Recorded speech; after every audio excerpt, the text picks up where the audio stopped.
Fort de sa fonction, Champlain reprend ses explorations. Il retourne d'abord dans des régions déjà connues, en 1608 au Saguenay jusqu'à Chicoutimi. En 1609, pour satisfaire à un engagement pris envers ses alliés montagnais, il revient à la rivière des Iroquois, appelée rivière Richelieu, qui le conduit au cœur de l'Iroquoisie jusqu'à Ticonderoga, au sud du lac auquel il laissera son nom, le lac Champlain.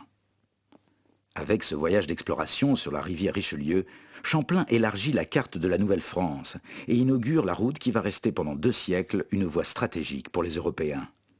Mais Champlain n'est pas le seul explorateur de la région. Il quitte la rivière Richelieu le 30 juillet 1609.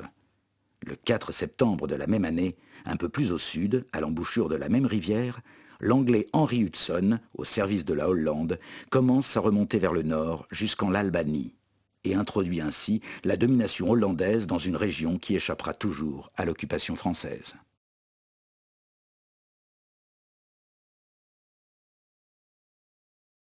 Le soir du 29 juillet 1609, à Ticonderoga, accompagné d'Indiens algonquins, Hurons et montagnais, Champlain rencontre les Iroquois.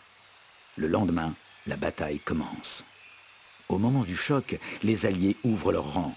Champlain s'avance, l'action s'interrompt. Pendant quelques secondes, les opposants s'examinent et se jaugent. Les Iroquois, qui sont pratiquement nus, observent avec étonnement la cuirasse de l'homme en armure. Puis, tout s'enchaîne. Champlain s'aperçoit que certains bandent leur arc dans sa direction. Il fait alors feu de son arquebuse.